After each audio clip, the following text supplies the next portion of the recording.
اچھی طریقے سے پانی کو بہانا ہوگا. اور تلوے ہاں تلوے تو خیر غسل جب ہم وضو کریں گے نا تو اس میں تلوے خود بخود دھل جائیں گے کیونکہ پورا پیر دھونا ہوگا. لیکن بالفرض اگر وضو نہیں کیا تو پھر تلووں کو خاص طور پہ دھونا ہوگا. اچھا ہاں، یہ بڑا ایک اچھا سوال آ گیا آپ کی گفتگو سے کہ فرض کیجئے کہ اگر ایک شخص ہے وہ وضو نہیں کرتا غسل سے پہلے اور غسل کرتا ہے پھر وضو کرتا ہے تو کیا یہ طریقہ کار اس کا صحیح ہوگا؟ مطلب خلاف سنت ہو جائے گا. خلاف سنت. ہاں اس کو چاہیے تھا کہ اسی ترتیب کے ساتھ وضو کرتا ہے پہلے جو ہے وضو کرتا ہے پھر غسل کرتا ہے. اچھا ایک بات اور فرمائیے کہ آپ نے کان میں پانی ڈالنے کی بات کی.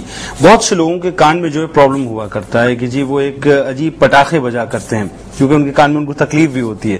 اب وہ بیچارے اگر کان میں پانی ڈالیں گے تو ان کو یہ شائبہ ہوتا ہے کہ صاحب مزید جو ہے تکلیف کان میں بڑھ جائے گی، تو ان کو پھر کیا کرنا چاہیے؟ اگر واقعی ایسی تکلیف ہے تو اس میں طریقہ یہ ہے کان اس طرح کر کے نا ہاتھ صرف تھوڑا یوں کر لیں، یعنی ہاتھ میں پانی لے کر تھوڑا سا اس طرح کان کے قریب لا کے کان کو اس کے اوپر کریں گے تو یہ اندر نہیں چڑھے گا بلکہ کان کی جتنی یہ جو ٹیڑھی میڑھی ساخت ہے اس کو گیلا کر دے گا. تو کم از کم اتنا کرنا چاہیے. یعنی باہر جو ہے پانی آنا ضروری ہے جی، اندر بالکل جو ہے کان کے سوراخ کے اندر کا دھونا ضروری نہیں ہوتا. وہ تو میں نے ویسے احتیاطاً عرض کیا ہے. باقی مطلب جتنا باہر کا حصہ یہ جو ہے اس خارجی حصے کو پورے کو دھونا ضروری ہوتا ہے. اچھا ایک بات فرمائیے، چونکہ بات ہوئی تھی کہ ایک بال جو ہے وہ غسل میں جو ہے دھلنا چاہیے. اب مسئلہ یہ ہے کہ ایک شخص بیمار ہے اور بیماری اس حد تک ہے اس کو کہ اس کے سر میں کوئی زخم یا کوئی ایسی بات ہے اور وہ پانی جو ہے سر سے نہیں بہا سکتا، تو اس صورت میں بیچارہ کیا کرے گا؟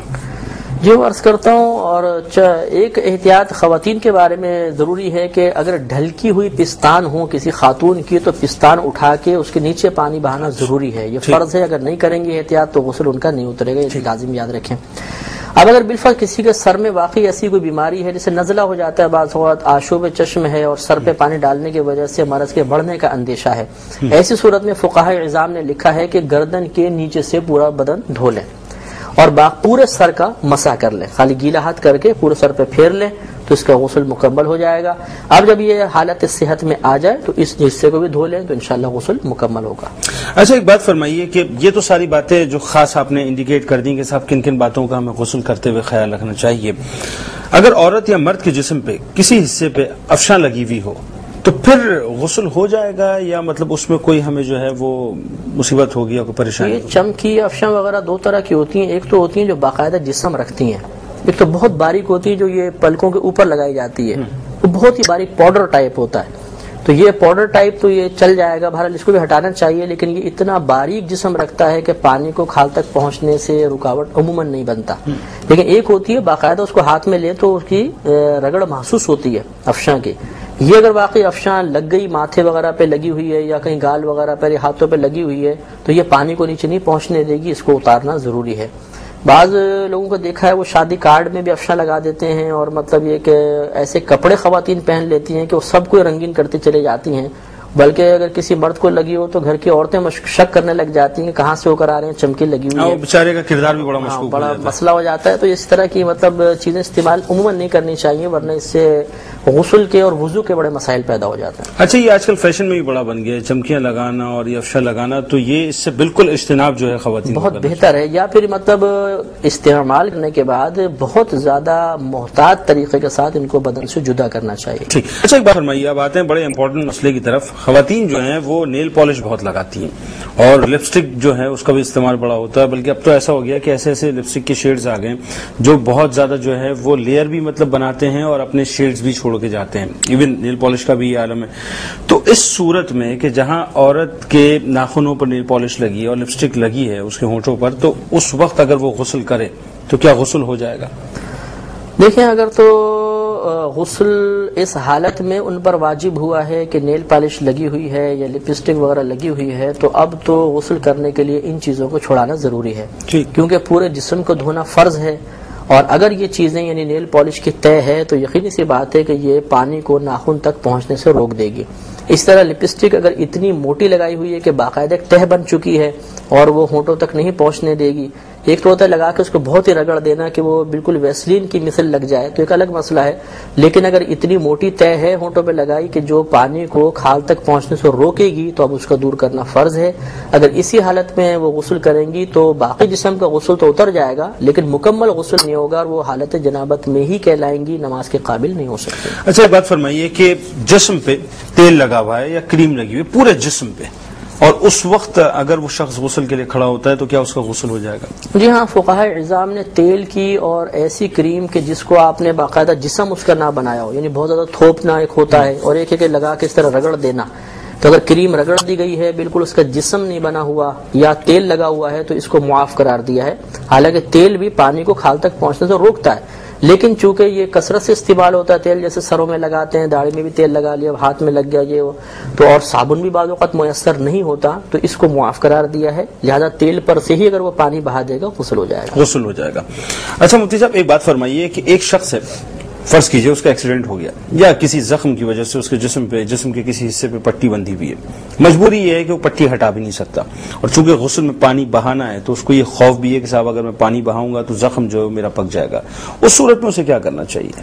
اس صورت میں اگر یہ ممکن ہو کہ مثال کے طور پہ ہاتھ یا پاؤں پر پلاسٹر یا پٹی وغیرہ کوئی باندھی ہوئی ہے اور پانی نقصان دے گا، تو اس پر کوئی یہ شاپرز وغیرہ آتے ہیں، پلاسٹک کے شاپر ہوتے ہیں، ان کو اچھی طرح چڑھا کر اور اوپر نیچے ربڑ باندھ دیں، اچھا، تو بالکل فکس ہو جائے گا اور پانی اب اس کے اندر نہیں پہنچے گا۔ پورے بدن کو دھو لیں، اب اس کو کھولنے کے بعد پٹی کے اوپر گیلا ہاتھ کر کے خالی مسح کر لیں تو انشاءاللہ غسل مکمل ہو جائے گا۔ اچھا جی، اب آتے ہیں بڑے امپورٹنٹ سوال کی طرف۔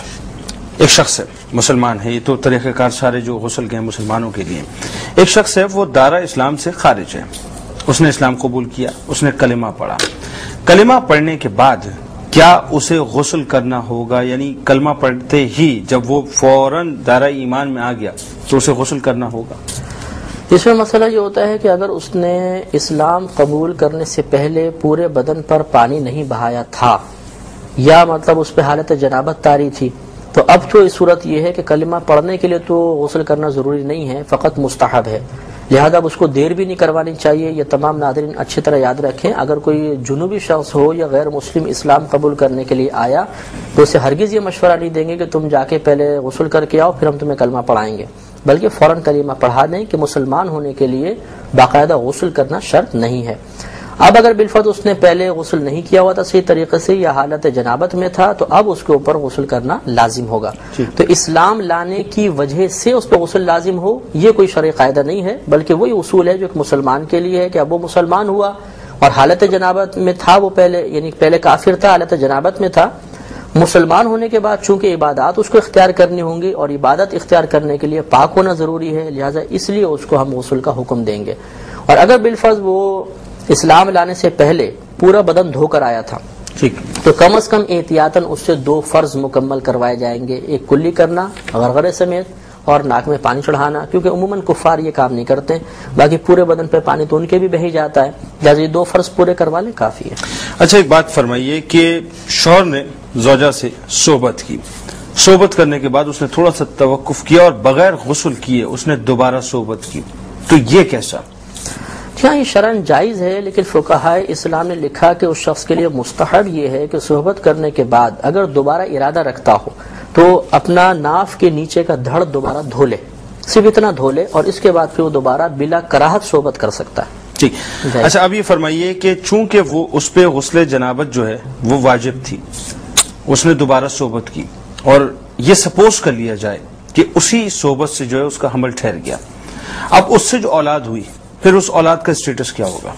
مطلب حلال ہوگی اولاد کے اوپر، اس سے کوئی فرق نہیں پڑتا، کیونکہ یہ اصل میں جو حالت جنابت ہے یہ ایک حکمی نجاست ہے، حقیقتاً اس کو نجاست نہیں کہا گیا۔ حقیقی نجاست وہ ہوتی ہے جس کو آپ آنکھوں سے دیکھیں، ہاتھ سے اس کو محسوس کر سکیں، جیسے پیشاب وغیرہ ہے، اور یہ بے غسلہ پن جو ہے حکمی نجاست ہے۔ حکمی وہ ہوتی ہے نہ جس کو آنکھ سے دیکھ سکیں نہ اس کو ہاتھ سے آپ چھو سکیں، تو اگر کوئی بے غسل ہے تو ہم چھو کے نہیں معلوم کر سکتے کہ بے غسل ہے، اور اس حالت کے اندر جو وہ صحبت وغیرہ کرے گا، اگر حمل ٹھہرتا ہے تو بچہ اسی کا بچہ ہے، یہ حقیقتاً اس کا باپ ہے، لہذا بچے کے اوپر کوئی فرق نہیں پڑے گا، بالکل حلال اولاد ہوگی۔